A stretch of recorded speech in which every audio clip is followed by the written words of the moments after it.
Dawn Butler, if Jeremy Corbyn doesn't get a private meeting or meetings with the Chinese president, will he raise the matter at the state banquet? I spoke to Jeremy's office today. He will be having a private meeting with President Xi and he will be discussing human rights and human rights violations. So that meeting will go ahead. He will have the meeting. It will be a private meeting. So I doubt very much that after the meeting he'll come out and say what happened. But be assured that he will have the meeting and he will raise the issues. Right, so you don't think he'll then go ahead and raise it at the state banquet, as the Chinese ambassador is warning him not to do so? I don't think it's a case of, Jeremy being warned not to do something. I think that's more likely to have the opposite effect with somebody like Jeremy. But I think the point is that if he's going to have a private meeting and raise all the issues and to hopefully have an in-depth discussion with him, then that should, I would imagine, that may well suffice. Will it suffice, or should it be raised at the state dinner? I think it would be wrong if he turned up at the dinner in a Free Tibet T-shirt. I'm sure he's not going to do that. No. But I think he's well within his rights to raise the issue. Look, but China is not brilliant when it comes to human rights, but I think we have to make sure we're not too high-minded about this. When you've got a trade deficit of 5% a year, you need the capital to come from somewhere. The price you pay for economic uncompetitiveness is that you end up having to go to countries like China for the investment. Right. I mean, Liam Fox, shouldn't the Prime Minister be raising this issue publicly, if not privately? He is the Prime Minister, after all. He is the one who is, to some extent, hosting the Chinese president along with the Queen. He upset the Chinese when he met the Dalai Lama in 2012. So he doesn't seem to be scared of raising these issues. Well, the Prime Minister's obviously made a major point by meeting the Dalai Lama, so it did register big time in China. But one of the reasons that you want to build relations with countries is so that you can have some leverage. If you simply say, we're not talking to X country, you don't have any ability to change and shape what they're doing. And so it makes sense for us to have a strong trade relationship with China. As Douglas says correctly, we have to have capital investment coming from somewhere.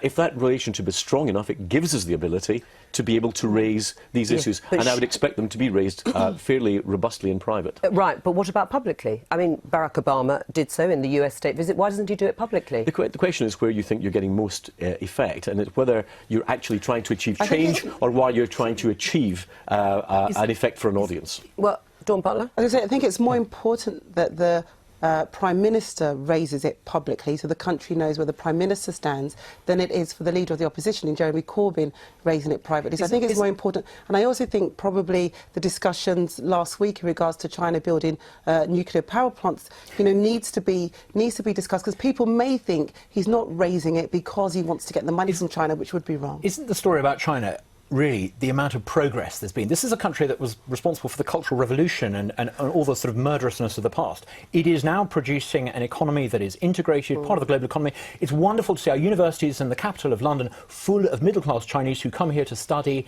and to visit. That's the face of China. Well, what about the dangers? Except that yesterday the Chinese ambassador was talking about human rights and how human rights have improved in China, but his definition was entirely about economic progress. It has to go hand in hand with a wider concept of rights, of equality across race and gender, and also it has to be about the independence of the judiciary. Correct. All these things have to come. So we can't isolate one element of it without considering the others. Let's move on from human rights as an issue to raise with the Chinese president to cyber espionage, to the worry and fear of many people of allowing the Chinese in to a very sensitive part of industry, the nuclear industry, for example, and reports today that GCHQ will be setting up some sort of surveillance of the Chinese to prevent them launching a cyber attack on us. I mean, is that really the road we want to go down? Well, people talk about these different elements as though they can be disaggregated, but actually cyber crime, cyber espionage, cyber warfare are part of a continuum. One of the risks is in dealing with a power like China is that they will actually put malware into your system that you may not detect as in. Now, last year, JP Morgan in the United States went for 2 months without even discovering that there was malware in their server, and they had a huge number of their clients compromised. Now, very often you wouldn't know that that was there until it had been activated. Right, but then are you saying, I mean, in your book, Rising Tides, you quote one unnamed figure in Hong Kong who suggests the West is so seduced by what it sees in terms of economic growth in China that it can't see what lies beneath. Is that the current Conservative government? I think that we have to take the two things into account. Yes, there are benefits of trade, but that should not blind us to the risks that we potentially would face. But should the government be pursuing this sort of engagement in trade with the nuclear industry? It should be engaging up to a point, but for Well, how example, do you do that? Well, for example, when it comes in terms of the control of the software that actually would control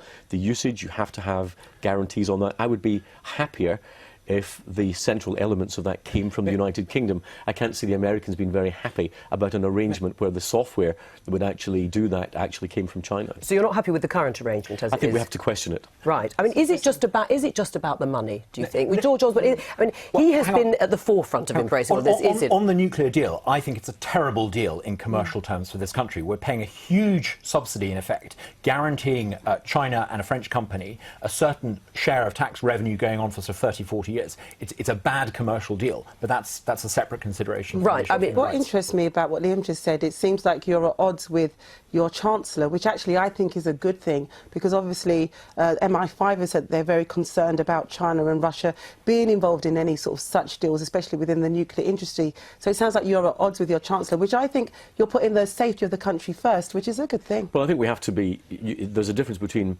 building the infrastructure and having control of the software in terms of its operation. So it's a lot more complex than I think we've seen. But we could build the infrastructure. We used to be the leaders in the building of nuclear. The problem is not the infrastructure. We could build the infrastructure ourselves. We could that's be not the problem. innovative. The problem in terms of security would lie in the software that controlled its operation. That's where the risk would come. What about the American response to this new relationship, this golden era that David Cameron is talking about? I mean, the Financial Times reports a former senior American official as saying this is a case study in how to kowtow. Is that how they view it? Well, as President Obama himself said that he was less concerned with what was happening in Europe and he wanted a pivot to Asia. So it seems to me what's good for one's good for the other. You didn't frankly have the balls to put country before party.